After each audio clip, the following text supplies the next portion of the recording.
Assalamualaikum warahmatullahi wabarakatuh. Waalaikumsalam warahmatullahi wabarakatuh. Selamat siang, salam sejahtera kepada semua.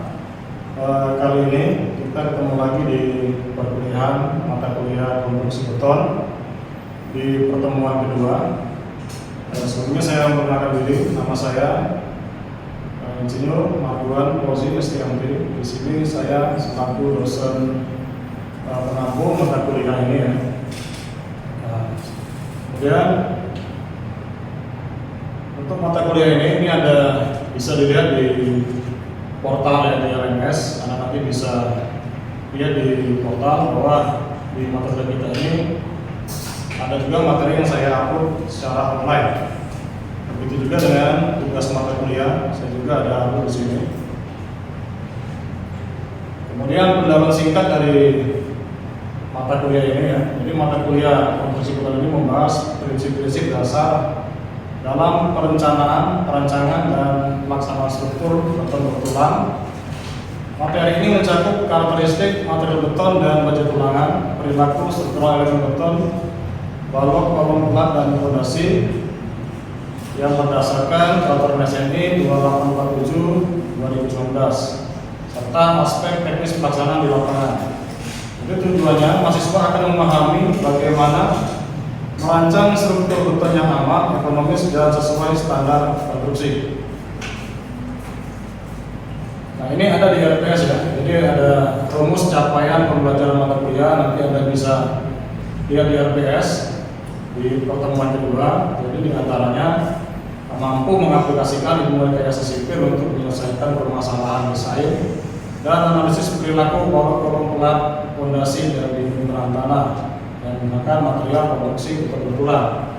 Kemudian mampu menghitung, mengaplikasikan dan mengevaluasi kekuatan serta rencana struktur balok, kolom, plat dan struktur fondasi. Kemudian yang ketiga, mampu menerapkan keterampilan analisis rekayasa struktur beton bertulang dengan menggunakan bantuan teknologi informasi dan komputasi cetak. Nah, pokok bahasan dalam pertemuan ini ada definisi beton dan bahan pembentuk beton, kemudian ada bahan tambah atau admixture ya. Kemudian mutu dan sifat mekanik beton, spesifikasi beton dan kemudian aplikasi beton bertulang pada konstruksi.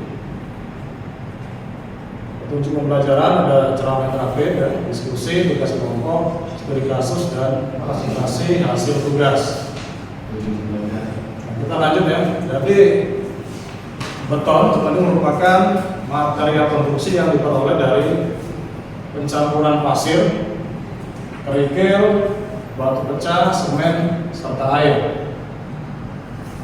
Jadi bahan utama dari pembentuk beton ini adalah yang pertama ada yang namanya portland semen atau semen, kemudian ada agregat kasar, ada agregat halus, ada air dan ada bahan tambah.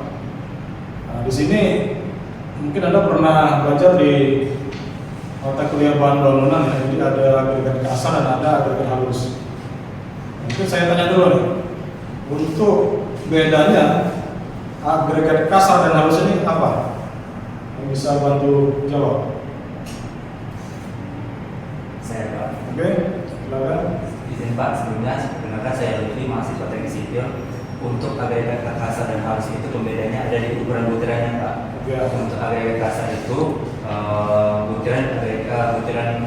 butiran yang tertahan di saringan nomor 4 ke atas, 34 inch, setengah inch, 38 inch. Oke. Kalau agregat halus itu butiran-butiran yang lolos dari saringan 4 hingga saringan nomor 200. Oke. Nah, jadi secara gampangnya, secara penamaan kalau agregat halus itu apa? Biasa disebut apa di sehari-hari atau di pasir, oke ya. Jadi yang harus namanya pasir. Kemudian yang lebih besar dari pasir itu disebut dengan agregat kasar atau split, atau bisa juga disebut dengan batu pecah. Kemudian agregat ini bisa merupakan material natural ya, dari material alam seperti butiran-butiran batu atau di sini disebut koral ya, atau juga disebut dengan split. Kalau split itu adalah material yang dibentuk menggunakan mesin mekanis. Kemudian ada beberapa bahan tambahan dicampurkan di dalam beton dengan tujuan untuk memperbaiki sifat-sifat beton. Di antaranya untuk meningkatkan workability, durability, serta waktu pengerasan beton. Kemudian campuran beton ini seiring dengan bertambahnya waktu akan menjadi keras seperti batuan dan memiliki kekuatan yang tinggi namun kuat tariknya rendah. Nah, dalam hal ini agar beton ini bisa menahan kuat tarik dan kuat tekan, maka ditambahkan dengan tulangan sehingga disebut dengan beton bertulang. Nah, di sini beton dan tulangan akan saling bekerja sama ya, sehingga dia mampu menahan tarik dan tekan. Oke, kita lanjut. Nah, di sini ada kelebihan penggunaan dari material beton. Di antaranya memiliki kuat tekan yang tinggi, tahan lama terhadap cuaca, kemudian dapat dicetak dalam berbagai bentuk ya. Nah, jadi beton ini bisa dicetak dulu, kemudian digunakan. Nah, itu yang biasa disebut dengan precast ya. Kemudian biaya relatif lebih murah, perawatan rendah atau low maintenance, tahan api, kemudian bisa dibuat untuk ukuran yang besar atau beton massal. Nah, di sini ada juga kekurangan dari penggunaan material beton. Yang pertama ada watarnya rendah, kemudian mempunyai berat yang tinggi, kemudian dia membutuhkan waktu pengeringan yang lama, kemudian kurang ramah terhadap lingkungan, kemudian ada sifat retak dan susut karena perubahan suhu, kemudian tidak fleksibel ya. Kemudian terakhir beton ini memerlukan cara pencampuran dan komposisi yang tepat. Nah, jika terjadi pencampuran yang tidak tepat, maka ini akibatnya mutunya bisa tidak tercapai dari yang direncanakan. Ini secara singkat sejarah beton bertulang ya. Mulai dari 126 Masehi, zaman pakai Roma ya. Kemudian di 1824 Joseph Absdin memproduksi semen Portland. Ini yang pertama kali dikenalkan di masyarakat ya. Di tahun 1867 Joseph Monde mempatenkan beton bertulang. Dia membuat tangki, kemudian jembatan bertulang ya. Kemudian di 1877 dibuat balok dari kolom beton bertulang ya. Dilanjut lagi dengan 1884 Ransom memperkenalkan tulangan ulir. Jadi pada konstruksi beton itu ditambahkan dengan tulangan ulir. Di 1902 Ransom memperkenalkan tulangan spiral. Nah, ini yang biasa digunakan untuk kolom ataupun fondasi dalam seperti fondasi borpai. Kemudian 1928 Eugene Prasinet memperkenalkan beton prategan. Jadi ini beton yang dicetak dulu di pabrik kemudian dibawa ke tempat konstruksi. Kemudian 1915 sampai 1935 dikembangkan koordinasi tentang kolom beton dan masalah rangka atau masalah cacat beton ya. Di 1940 ada riset di bidang kolom beton dengan beban eksentris. Di 1963 SCI memperkenalkan metode desain dan konsep kekuatan yang bertahan hingga kini. Nah, jadi dimulai 1963 disinilah perkembangan dunia konstruksi yang menggunakan metode beton ini distandarkan. Artinya sudah ada aturan baku yang mengatur tentang konsep dan desain kekuatan beton. Nah, ini adalah contoh gambar semen Portland yang ada di pasaran ya, dari berbagai merek yang umum ditemui. Kemudian ini ada semen. Nah, di sini semen yang kita pakai itu sebenarnya bahan utamanya adalah batu kapur. Batu kapur yang mengandung CaO serta lumpur atau tandet yang banyak mengandung alumina dan silika. Kemudian ditambah lagi dengan material gips dalam jumlah tertentu, kemudian dibakar ya. Dibakar kemudian didinginkan. Ini contoh alur singkat dalam pembuatan semen. Nah, ada 4 unsur utama kandungan yang terdapat pada semen. Di antaranya ada trikalsium silikat atau C3S, kemudian dikalsium silikat C2S, ada trikalsium aluminat C3A dan tetrakalsium aluminiporit C4AF. Jadi di sini secara garis besarnya ada 2 komponen kimia yang mendominasi adalah alumina dan silika. Jadi aluminanya adalah aluminium dan silika itu adalah bahan pembuat kaca. Jadi sebenarnya semen ini ada kemiripan dengan batu bata dan tanah liat. Kemudian semen ini dibagi dalam 5 tipe. Ada semen tipe 1, tipe 2 sampai tipe 5, di mana tipe 1 ini untuk pekerjaan konstruksi biasa yang umum digunakan. Kemudian tipe 2 ini semen yang mampu menahan panas yang berlebih dan tahan terhadap serangan sulfat atau asam. Kemudian tipe 3, tipe 3 ini semen yang lebih cepat mengeras atau fast track. Ada lagi tipe 4, semen yang mampu menahan hidrasi yang tinggi ya. Jadi ini cocok untuk digunakan untuk konstruksi-konstruksi yang besar. Dan terakhir adalah tipe 5 untuk struktur beton yang memerlukan ketahanan yang tinggi dari serangan sulfat. Jadi tipe 5 ini ada kemiripan dengan tipe 2, cuma dia lebih tahan lagi terhadap sulfat. Ini contoh aplikatif penggunaan material beton ya. Jadi yang semennya tipe 1 ini digunakan untuk konstruksi biasa pada jalan raya ataupun pada konstruksi gedung ya. Sedangkan untuk proyek-proyek yang memerlukan progres waktu yang cepat ini menggunakan tipe 3 karena lebih cepat dalam pengerasannya. Kemudian untuk konstruksi bangunan yang besar seperti bendungan ini digunakan tipe semen yang nomor 4 karena dia mampu menahan hidrasi atau panas pada inti beton yang tinggi.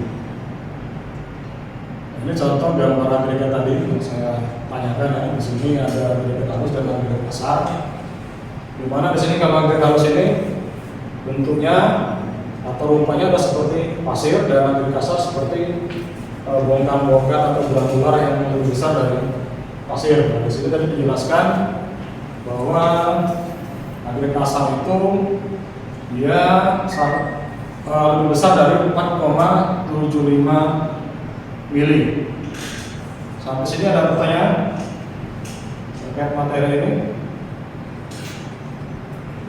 Kalau belum saya lanjut lagi ya. Nah ini ya, ini ada agregat. Jadi ukuran maksimum agregat dibatasi menurut SNI 032847/2002. Di antaranya ya, agregat itu 1/5 kali jarak terkecil antara bidang samping cetakan, kemudian 1/3 kali tebal pelat, dan 3/4 kali jarak bersih antara tulangan, jarak kau baja, dengan tulangan tendon atau belum tendon organ. Nah artinya apa? Di sini agregat itu diatur ukurannya, jadi tidak boleh digunakan melebihi ukuran standar. Misalnya digunakan agregat yang ukurannya sampai 3 inci, itu tidak boleh karena di sini ada pembatasan. Jadi di sini ada 1/3 kali tebal pelat. Nah, umpamanya tebal pelat 10 cm. Nah, artinya maksimum agregat itu adalah ukurannya 1/3 dari 10 cm. Berarti di 3 cm lebih sedikit. Itu ukuran terbesarnya. Jadi di SNI ini diatur untuk penggunaan ukuran agregat. Kemudian air. Ini ada air merupakan komponen yang penting dalam pembuatan beton ya, karena kita membuat beton kalau tidak menggunakan air tidak akan jadi. Nah di sini kalau Anda lihat dari yang dituliskan di sini ya, secara gampangnya kira-kira apa sih air yang bisa syarat air yang bisa digunakan? Ada sekalian ya. Jadi kalau melihat dari syarat-syarat air di sini ya, bahwa di sini kan air tidak mengandung kandungan kimia, kemudian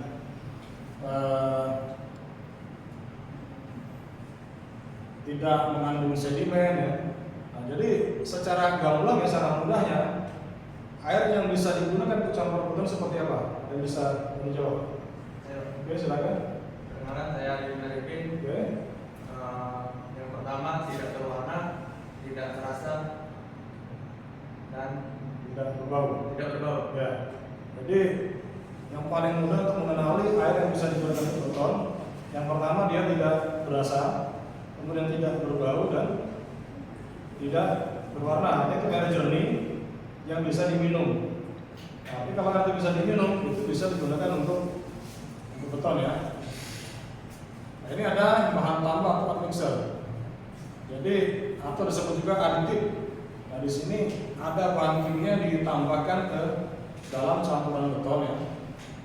Ada yang sifatnya sebagai akselerasi atau mempercepat penuaan beton atau mempercepat pengerasannya.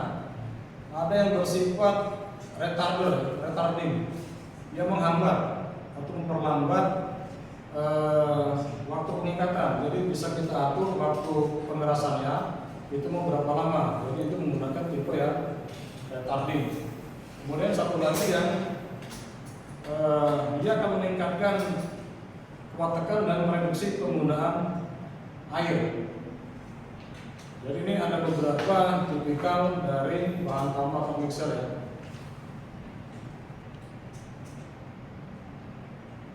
Kemudian untuk kelas dan mutu beton, kelas dan mutu beton ini distandarkan dalam satuan, bisa menggunakan satuan megapascal atau MPa atau menggunakan kilogram. Nah di sini untuk penggunaan MPa itu satuannya menggunakan istilah FC, kalau kilogram itu menggunakan K. Jadi untuk mutu beton itu bisa dengan mutu K175 itu sama dengan FC 14 MPa. Nah itu digunakan untuk pekerjaan non-struktural atau konstruksi yang tidak memikul beban berat. Kemudian untuk mutu beton K225 hingga K250 atau FC 18 sampai 21 MPa ini digunakan untuk pekerjaan struktur pada pelak lantai dan slope. Sedangkan untuk FC 25 MPa ke atas ya, mulai dari K300 ini digunakan untuk struktur beton seperti pada balok, kolom dan struktur utama. Nah di sini ada proporsi campuran beton ya. Ini sudah dalam bentuk turunan ya, dalam bentuk turunan yang biasa sebut perbandingan 1:2:3. Jadi satunya itu semen, duanya pasir, dan yang ketiga ini kerikil ya. Kemudian pada campuran beton itu ada juga air. Jadi ada air yang digunakan ini, air itu berbanding dengan beratnya si semen. Jadi ada aturan yang distandarkan, air yang digunakan adalah 0,4 sampai 0,6. Nah di sini ada contoh job mix formula ya. Ada campuran formula beton yang digunakan. Ini contohnya nih pada beton dengan mutu 25 MPa atau beton yang mampu menahan tekanan 300 kg per cm persegi. Nah di sini dalam 1 kubik ini ada campuran bahan semen, air, pasir, dan batu pecah, dan juga ada perbandingan air dan semennya. Nah di sini digunakan dalam berat per kilogram. Lanjut ya. Kemudian dalam pembuatan beton, jadi ada kontrol kualitas, diantaranya ada pengujian selam tes ya. Jadi pengujian selam tes ini untuk mengatur kelecekan atau workability dari beton segar. Kemudian ada uji kuat tekan, yang benda ujinya bisa berbentuk silinder ataupun berbentuk kubus ya. Jadi di sini dilihat untuk silinder ini berukuran diameter 15 cm dengan tinggi 30 cm. Jika menggunakan kubus, ini ukurannya 15 kali 15 dengan tinggi 15 cm. Kemudian ada lagi pengujian material termasuk pengujian kadar lumpur, gradasi agregat, kadar air dan sebagainya. Ini ada dokumentasi contoh pengujian selam tes ya, yang menggunakan kerucut.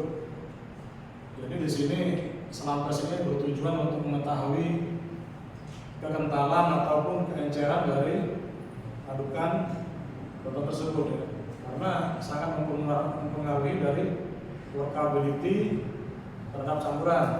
Jika Anda mau membuat suatu konstruksi umpamanya lantai, tapi adukannya terlalu encer, maka itu bisa menimbulkan kesulitan dalam mencetak botol tersebut, sehingga diperlukan standar selam tes yang disarankan.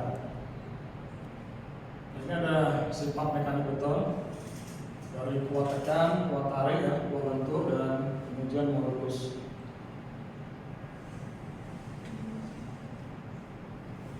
Nah, ini ada standar mutu beton yang digunakan sesuai dengan peruntukan ya. Jadi menurut SMP 2847 2019. Jadi untuk konstruksi non struktural seperti lantai kerja dalam lingkungan ini bisa menggunakan beton K125 sampai K175. Jadi pada tabel ini di sini dijelaskan menggunakan mutu K dan di sini mutu menggunakan MPa atau FC. Jadi beton untuk struktur ini dimulai dari K200 ya, untuk rumah sederhana, rumah tinggal. Untuk gedung bertingkat itu K250 sampai K300, untuk bertingkat tinggi K300 sampai K400. Untuk jembatan infrastruktur berat itu K400 sampai K600. Dan untuk struktur tanggung gempa itu harus K300 ke atas. Nah, ini contoh gambar suatu konstruksi. Jadi pada gambar ini ada yang namanya fondasi tapak, kemudian ada kolom beton, ada lap lantai, ya. Kemudian ada balut beton.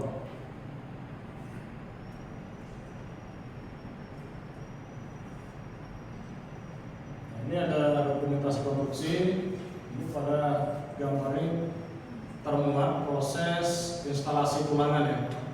Di sini pada gambar ini ada proses membuat tulangan balok. Jadi sebelum melaksanakan tulangan lantai ini adalah tulangan baloknya dulu. Nanti tentunya Anda pasti ketemu di kehidupan sehari-hari ya, di lingkungan pasti ada konstruksi yang seperti ini. Ini contoh gedung yang sudah terbangun, yang material menggunakan bahan beton ya.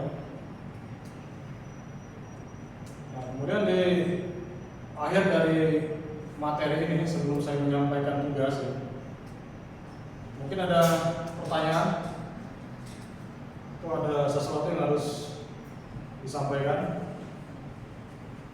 Silakan. Ya. Pak. Perkenalkan, nama saya Muhammad Panji Pratama. Kenapa pada saat komposisi tadi Pak itu menggunakan bahan beton? Jadi untuk komposisi campuran beton ya.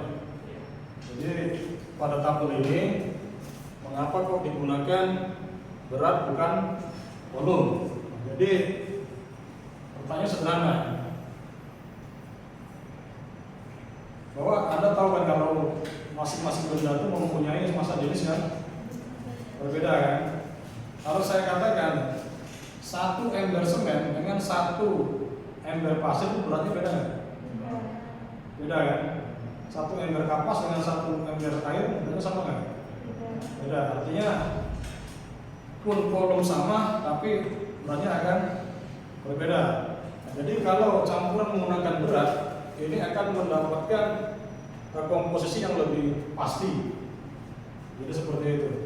Walaupun nanti aplikatif di lapangan untuk pekerjaan beton sederhana ini mereka menggunakan volume, tapi sudah berdasarkan hasil hitungan dulu.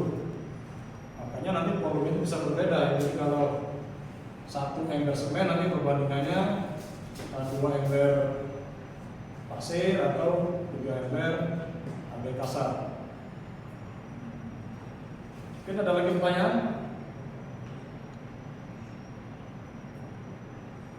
Terkait precast tadi? Beton precast tadi, pertanyaan? Tadi siapa yang suruh nanya beton precast?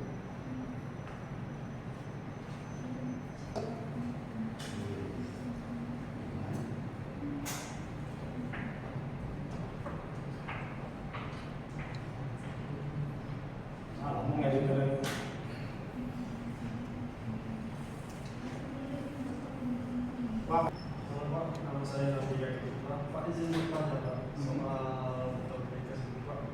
Beton precast itu maksudnya gimana Pak? Oke. Dicetak di Pak atau di mana? Jadi untuk beton precast ini adalah beton yang dikerjakan di luar dari lokasi konstruksi. Ini beton yang dicetak di pabrik atau di batching plant. Jadi beton precast ini beton pracetak ya, yang tujuannya biasanya ini pada proyek-proyek yang memerlukan waktu pelaksana yang cepat ataupun tempat yang lokasinya terbatas, sehingga nanti dibutuhkan beton pracetak yang dicetak di pabrik kemudian diinstal di lapangan. Ya, ada lagi pertanyaan? Kalau tidak ada, ini kita ada tugas ya.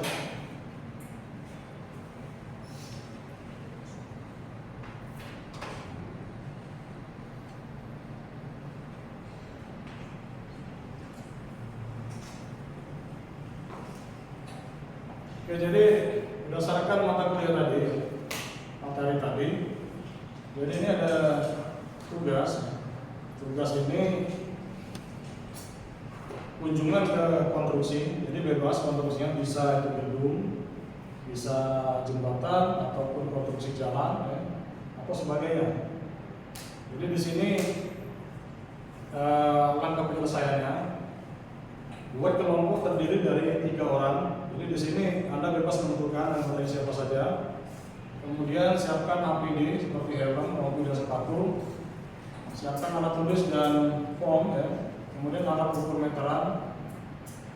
Dan terakhir ada kamera atau HP. Nah, tugas Anda ya, pilih konstruksi yang sedang berlangsung atau yang sudah selesai. Kemudian pada konstruksi itu ada pihak penyelenggara atau pemilik konstruksinya, baik itu bangunan gedung atau lainnya. Jadi yang Anda lakukan adalah survei atau wawancara dan identifikasi. Yang pertama, material apa saja yang digunakan dalam pembuatan beton. Yang kedua, mutu beton berapa sajakah yang dipakai. Ketiga, ukur dimensi bangunan yang menurut Anda penting. 4, amati dan dokumentasikan jika ada penampakan atau kerusakan beton. Ya. Kemudian hasil survei, hasil tinjauan dituangkan dalam laporan dan PPT. Terakhir, lakukan presentasi dan diskusi bersama di kelas. Jadi waktu penyelesaian tugas ini 1 minggu, dimulai tanggalnya besok. Ada pertanyaan sampai di sini? Oke, jika tidak ada, saya ucapkan terima kasih atas kehadirannya. Semoga apa yang saya ajarkan ini menambah wawasan adik-adik sekalian ya, dan jangan lupa tugas ini diselesaikan dengan tepat waktu. Demikian dari saya, mohon maaf jika ada kesalahan dalam hal penyampaian. Saya tutup. Wassalamualaikum warahmatullahi wabarakatuh. Waalaikumsalam warahmatullahi wabarakatuh.